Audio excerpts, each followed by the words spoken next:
Welcome to the Software Process and Measurement Cast number 659.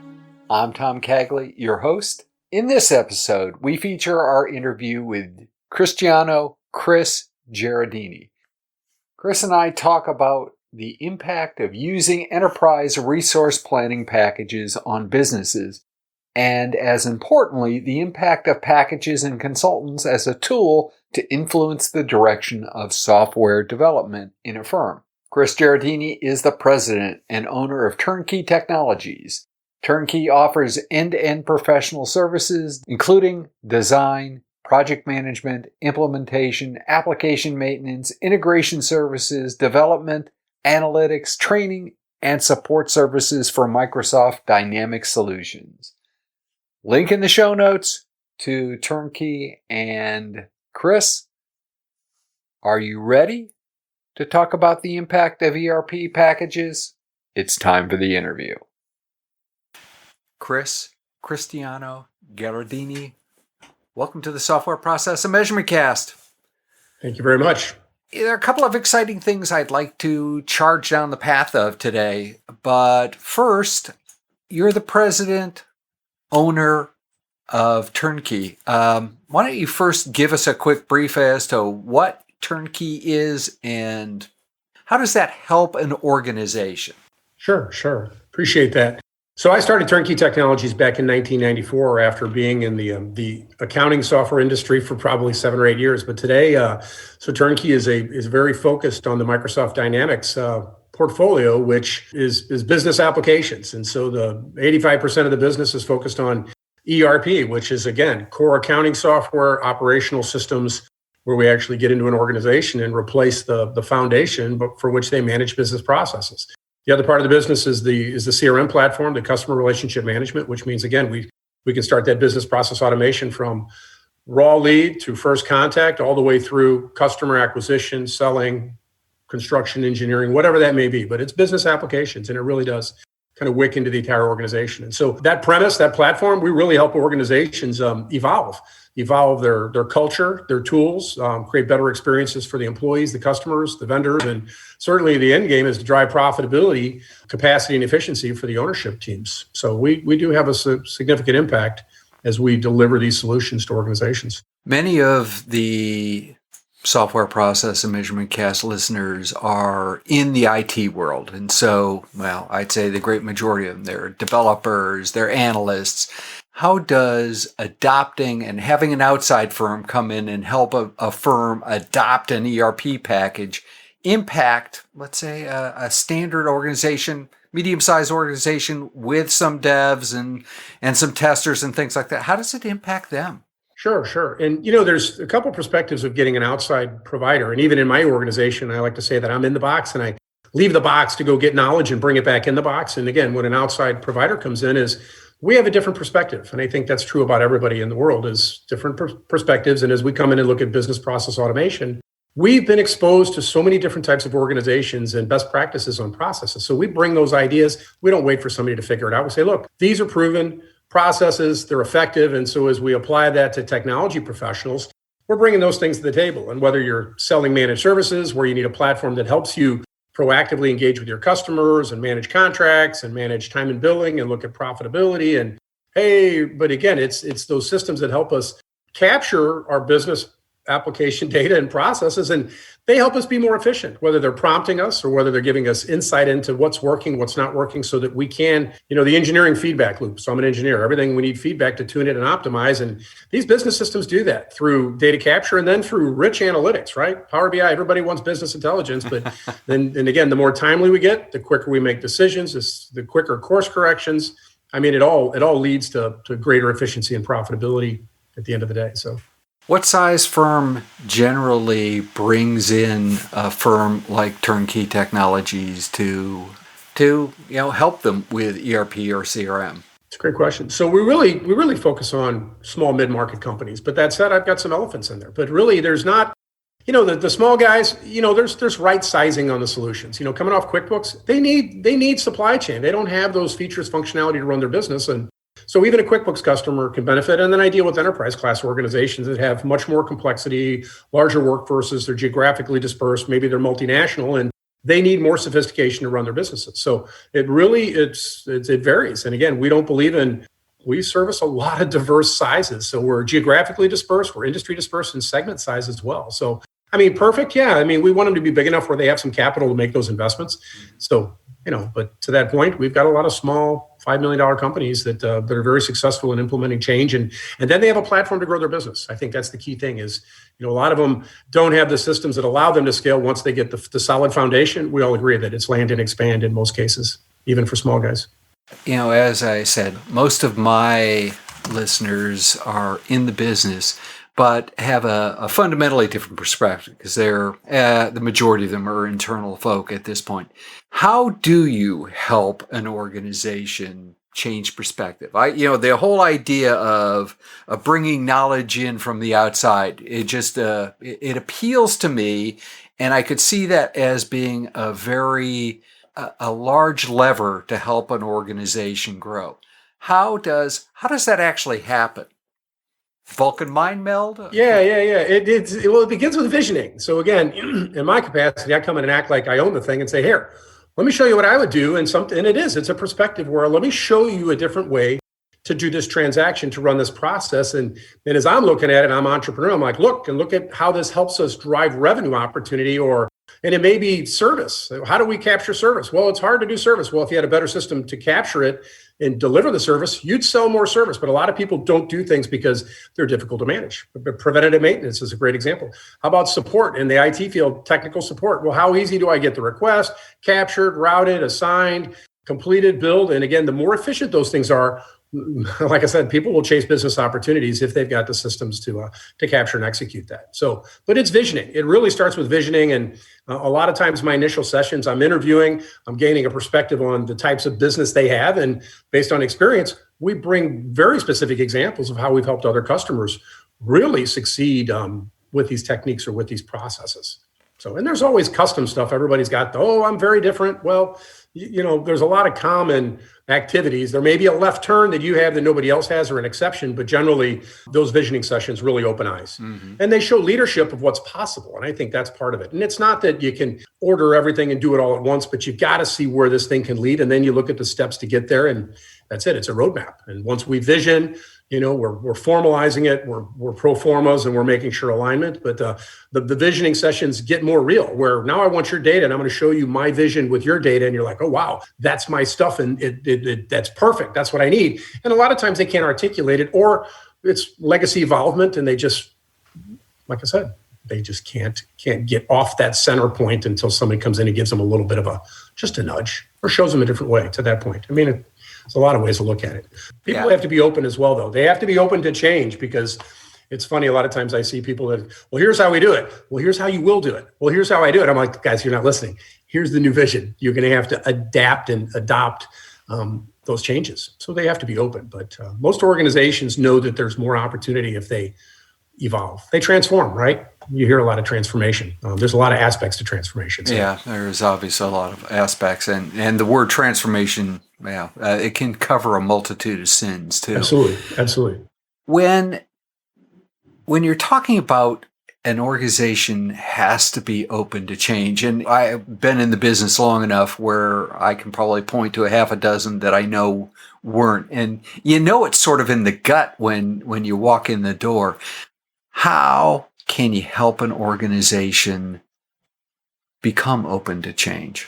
Well, sometimes it's the introduction of new personnel as well. So we do have situations where you have a legacy sales force and we need to get a customer relationship management platform. And the old guard says, we're not going to use it. Well, what you do is you're bringing in new personnel, and you get a champion that really becomes that's a member of the organization that sometimes I think, are they going to get envious and then want to jump on? But adoption is a big challenge. But there's techniques. And again, if you've got people that are firm and stuck in their ways, you got to work around them. And management will see them. And again, when we talk about open to change, typically it's leadership. It has to start there. If leadership doesn't want to change, the conversation won't go anywhere. If they've got a worker that's resistant, that's unfortunate, but typically you can't let an individual's mindset block an organization's forward progress. So sometimes it's new personnel that's injected into the organization. Sometimes it's you overwhelm them with training and you really get them to move, but sometimes those are difficult processes depending on the and the age of the individual. I mean, we've got people that, I know QuickBooks, I'm never going to learn another one, and they'll quit before they switch products. Well, there we go. We introduce a new resource into that situation to drive that change. So we like to think that most people will evolve, but there are some that just don't. Yeah, I guess I don't know. I've not found many people who can't if they wanted to, right? I would agree with you. And it is a lot of times just a choice. You made a choice in terms of becoming an entrepreneur. So when you decided to start and create Turnkey, what was it that pushed you down the entrepreneur path? It's interesting. That's a good question. And, I told my dad that I watched him work 40 years at McDonnell Douglas. And when he was 59, they kicked him out and then offered to bring him back as a contractor. Like, seriously, they can just tell you to go home? I said, and that was a part of it, as I wanted that autonomy to drive my destiny. And I didn't want anybody to tell me, we're done with you. And so that was a big part of it. At the same, and again, part of it was also the vision of the people that, that lead, follow, or get out of the way. I'm like, okay, get out of the way. I want to lead. And I think leadership is something that is innate in me based on how I grew up and things that I did as a youth. And, from Boy Scouts, being an Eagle Scout, there's just a lot of things that kind of led me up to that. But I developed the confidence. And again, as an engineer, I spent 8 years in a public accounting firm, and I learned business from end to end. And so I had all the confidence to do it. But again, the thing with my father was kind of like, okay, let's get into a position where somebody doesn't tell you to go home, where I really do control my destiny. And that's part of it. And so not that I'm a control guy, but, as an entrepreneur, but you open up the field and you can chase anything you want if you believe in yourself. That's part of it. And I did. But the catalyst, I got to tell you, I wrote a multi-currency hybrid for an ERP in the early 90s. And I was invited to show it in Las Vegas, and in reading name tags, next thing you know, I spent 5 weeks in the Dutch Caribbean. And that was the catalyst to get me to leave. I told everybody, you're on an island for 5 weeks, you see stuff, can't go back. I got to leave. And the CPAs, they're great, but they didn't see what I saw. And I think it's just vision. Vision is the other driver there. And again, it's confidence. You've got to have confidence to go do it. Believe in yourself. So with 50 plus people as part of Turnkey, what keeps you up at night as an entrepreneur, as an owner of a firm? I sleep good. I sleep really good. Excellent. Actually, and people are like, really? And I think it's about how you balance, and I'm good. I check out. I mean, I was in Florida a week ago and got some time on the beach, and I recharge, and I go out on the weekends and play in the country, and I recharge. So, but to your point is what is in the head? It's people. People are the most important part of the organization. They're also the most challenging part. And that's not a negative. It's just that as you look at the diversity and personalities and experiences and education, it's an iterative battle. And so if I think a lot at night, if I think mostly it's about people. The opportunities are there. We're in a great space that's growing. So there's plenty of opportunity. But as you look at people, and how do you manage them? How do you develop them? How do you see them realize their expectations and happy? We had that this morning. I had a coffee chat. Tell me, you better be happy what you're doing, or you're making a mistake, because people that are happy in a job, they do much better. They produce much more. But that's it. It's people. If there's anything that causes me angst, and we're closer to 60 now, and we need more. And anyway, it's a good problem, but it's still excellent. A challenge. Still a challenge. So if as an entrepreneur, it's the people, when you're going in to help another organization, whether it's whether it's ERP, whether it's CRM, how do you translate what you know as an entrepreneur into something that can help them? Sure. And, as you think about the mindset of an adjunct, I like to think that I'm an adjunct to the executive team. We sit in there and we're like, okay, but we assess their people. And as we're doing a project, it's like, who knows accounting? Oh, okay. So meaning, do we have the right team? And we do. We interact with them. I've got an HR recruiter who's on my team. So sometimes we're helping place candidates inside of an organization because they need a champion to do the project. So we're attacking the human capital side of the projects as well. And as we get into the projects, we're doing learning plans for the workers. We're trying to develop their champions so they become more independent. We don't like the umbilical cord mentality, but that's it. So there is absolutely a change management, human capital piece as we assess their talent. And again, even on our side, we have authorization to do assessments, DISC assessments, cognitive, behavioral, and we can help a lot in that area. And it's imperative to the success, because to come in and say, we're going to do all this, and you don't have the right team, it's a risk. And so it's part of the risk mitigation, is just to deal with the people side of it. But how did you decide to go down that path? I mean, having worked with any number of firms that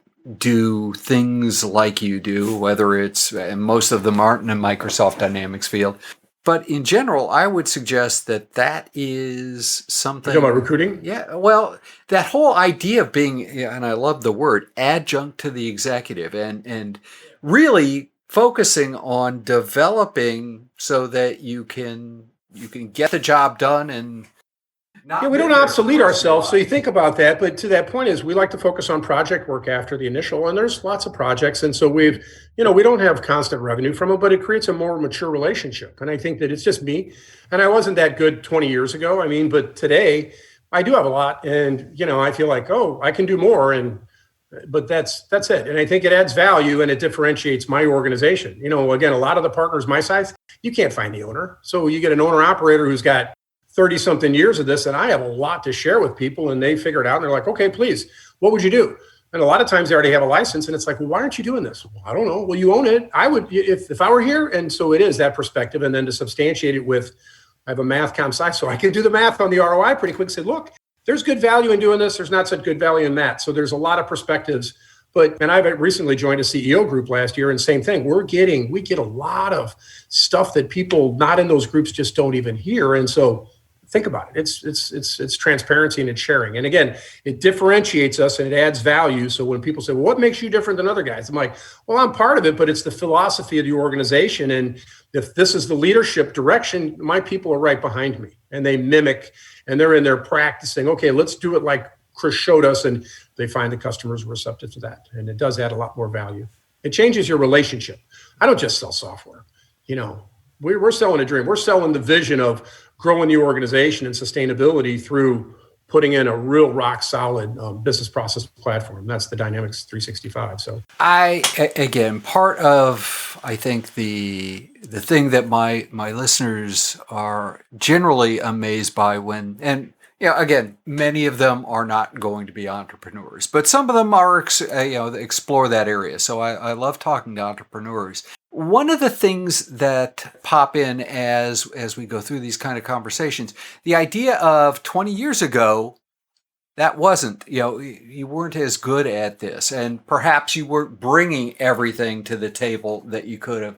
What actually allows you to grow and become something different along the way of building this business? That's, because my job has changed. And part of it is, I have to describe it. It's like going up a spiral staircase. Every time you cross this point, it's different than it was when you were. And so there is an evolution that you have to go through. You can't be static, but part of it's the customer experiences. Part of it's just the business interactions, the diversity of people that I come in contact with. I used to say I'm a dry sponge. I was in an accounting firm. I didn't suck them dry, but I got a lot of amazing knowledge that as an engineer I would have never had. Most engineers don't learn accounting. They don't learn that professionalism that comes out of being part of an organization for that long. So I take those things with me, but that's it. It's like picking up tokens in a video game. You come in contact and you keep raising the bar. I've had entrepreneurs that worked at clients and I'm like, I could do that. How's he do it? You study and that's it. But part of it is just, it's determination and drive. I mean, that does it, but you pick up knowledge along the way. There's some people that don't, they probably walk right past stuff and they don't recognize it as that's valuable. But that's my technique, and it's been effective. And but it's great. It's surrounding yourself with great people, and it really is. And I've been fortunate. You recognize that I would suggest that that's not the norm. The norm is much more a flow-based or passive approach to the world around them. Reactive, right? Yeah, that's a nice way to put it. Yes. When did you know? I mean, was it back when you were an Eagle Scout? And we'll ask about what your Eagle Scout project was, just for giggles. Sure. But was it then? When did you discover that you were this dry sponge? I was, again, Dad was an engineer. We were space brats, and I was in love with computers and technology, but for some reason I went down this biology track. So I went deep in science and biology, but I'm still writing code. And Dad hypnotizes me to go be a double E. So I got into electrical engineering, and then I didn't want to, and I'm still doing computer stuff. And I'm like, look, I'm going to be in computer science and math. And they're like, your dad and I think you should get a job. Well, then I ended up at an accounting firm, buy accounting software, learn this. So all of a sudden now I'm doing accounting software with technology. So it's an interesting path that I journeyed, but it just, even as a young kid though, I'm out shoveling snow, cutting grass, and mom would say, "Hey, can I borrow some money?" So even as a young kid, I was in this, and even my brother and sister today give me grief. They said, "You just never stopped." And, but it started young. And we talked about this at lunch with the guy about the Eagle Scout thing. And I did, I got my Eagle and I got one palm, but I was passionate about getting the badges and doing this and chasing that. And so it's not ever, but my son doesn't want to continue. And I'm like, okay, I can't force him. He's 11 now. And I'm like, okay, he's not like me, but he's getting a black belt in Taekwondo right now at 11 years old. And I didn't do that. I said, okay, your black belt's kind of like an Eagle Scout thing because it takes an amazing amount of commitment and determination for him to do that. So no negatives, but again, I think every child's path, but parental influences, I still believe that there's amazing influences as you look. My dad's 87. I'm like, I see so many things that you showed me that have become ingrained in me. And again, so it's examples, right? It's people that you're exposed to early on. I mean, those are all things that influence children's outcomes. I'm sure you realize that. So. I certainly hope, and knock on wood, that I have influenced mine. What was your Eagle Scout project? I did a 20-mile hike, Lost Creek Trail. It's out west of where my property is these days, but yeah, a 20-mile hike. Signs, markings, had to talk to all the farmers to get permission to put the trail markings, but that was it. And then we designed a patch. So it was pretty cool. Wicked. That was back in 76 or so. I was in 8th grade. I got my Eagle Scout when I was 13. So my dad pushed me. And unlike today, I didn't do sports in grade school. I went to a parochial school, but my sports program began when I entered high school. So there really wasn't the same conflicts kids have today between scouts and sports. And so anyway. Right. Interesting. Were you an Eagle Scout? Is that why you asked? No, I moved so many times. I stopped in the Boy Scouts thing right after Cub Scouts when I moved from Waterloo, Iowa to some other place. But, I went I collected universities. That's what I did. That's all right. It's different for everybody. There's not a one size fits all, in my opinion. So, that's a good philosophy. Chris, this is absolutely marvelous. If you woke up tomorrow morning, somebody handed you a cup of coffee or your caffeinated beverage of choice and a magic wand and gave you 2 wishes that could affect how organizations do work, what would those 2 things be and why? That's a tricky one.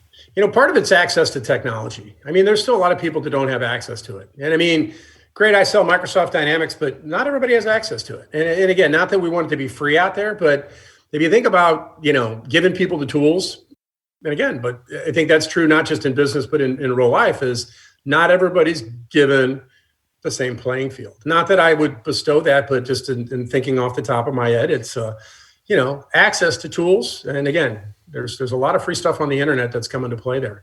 But, does that help people do business better? I mean, I think that there's, openness. I still believe in the openness. There's a lot of different people that have different varied views. And, how do you neutralize everything where people deal openly, more transparently, as opposed to, we talk about fraud where you don't really know what you're dealing with. And we want to create a transparency, but, it's not like saying, hey, how would you fix the world? Say, fine, give everybody food security. Well, that's an easy one. If you had that wish, right? Throw one of them over there to feeding everybody. But in the business culture, I think it is. I think it's access to tools that level things out or give people that ability to transact more easily. And I think that there's burdens, there's barriers, but like I said, and there's discrimination in business. Again, we're seeing it through COVID. There's a lot of businesses that have had unfair, and again, how do you level the playing field? Again, that's not the world we live in. We see bias. We're in so many things, and people are influenced. But as I said, neutralize some of that, and you get a lot more true interaction, is what I would say. Because even when I'm trying to reach people, there's people that look, just tell me the truth. It's not a big deal if you want me to go away. But anyway, you're wasting my time. Anyway. As an owner of his own business, I understand that. Yeah, absolutely. Just give me a no rather than string along. How can people continue the conversation? How can they find out about you and Turnkey? Sure. I mean, turnkeytech.com. turnkeytec.com. I mean, we've got live chat. People can get right to me. I'm highly accessible. I talk to people all the time, a lot of video calls. And again, I don't charge for my time anymore, which people are like, really? And I like to be a solutioner. So I'm the guy that'll open up and share ideas even before I have a contract with you, just to show that we have an opinion on how we can help your organization. But yeah, turnkeytech.com is the easiest way to find us. There's a ton of resources. And again, I'm a Microsoft Tier 1 provider. We're authorized. We've got a great crew of people. And we'd love to talk to anybody that wants help, that wants to get to that next level through a Microsoft Dynamics experience. So, super. Anything else that you'd like to promote? The podcast has been around for roughly 15 years, 15 plus years at this point. Just so long as it's not selling your car on eBay, I think that's probably not a very valuable. But if the promotion and the platform's yours. Yeah, I mean, really, we're pretty true to Dynamics. Microsoft Dynamics has been a great platform, and I think that any business that's moved onto that platform will attest to the doors that it opens up. So there's the plug. And again, we're focused on that, which means there's no distractions. Again, we've got the experiences with companies that look like the customers that want to do business with us. So there's great real life examples to share. But that's the plug. And we're not going away. We're 27 years in May, so we got a birthday coming up, and everybody goes, how long are you going to be here? I go, 10 more years or so, because I have an 8-year-old. So I said, he's got a little while, and I don't get to quit my job, I don't think, until he's 18. And I still love what I do. So this is still fun because, it's back to helping people. And our real juice is when we see them take off. And I've got guys that may have been, they hated me during the project, but 10 years later, they love me. They're like, oh my gosh, I've made so much money. You were so right. And again, it's self-evident there. Chris, thank you very much for sharing your wisdom. I appreciate the opportunity.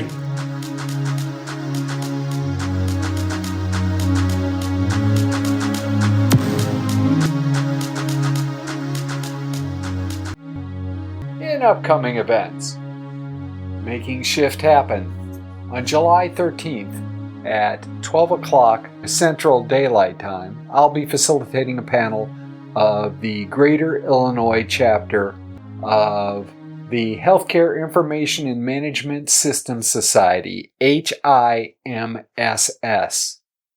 Our panelists will discuss their personal experiences going through Agile transitions and offer some tips for moving your organizations toward Agile. Panelists include Susan Feely, Eric Shelley, Sandip Gorsay, Tony Timball, and Lisa Hallberg. Using the TMMI accelerates the value of DevOps. On August 6th, from 2 to 3 p.m. Eastern Daylight Time, TMMI America will deliver a webinar featuring Rex Black. SPaMCAST is a media sponsor of TMMI America. Link in the show notes to register. This is a free event. In Reread Saturday News. Finally, we have reached Chapter 2 of Monotasking by Stefan Notenberg, titled Cut Down on Tasks to Do. I think it's ironic that a failure in my ability to control WHIP in my personal life has led to a 2-week delay in delivering the reread of this chapter. All of the hand-wringing aside, the delay allowed me to reflect more on the chapter and to hone my use of the shortlist and panorama queues and sessions, which was what I was experimenting with. Long swaths of meetings still give me trouble. Getting the shortlist down to tasks, which I missed in my first read of Chapter 2, has made a ton of difference. Link to this week's entry in our reread of Monotasking and all past entries are in the show notes. In the next Software Process and Measurement Cast, I speak with Rob Rostovich, CTO of ThinkLogix. We will talk about AIoT, Artificial Intelligence of Things, and that's not a typo, how applications and developers must evolve. Skynet or Deep Thought? If process improvement is a never-ending journey, why do so many people ask, are we there yet?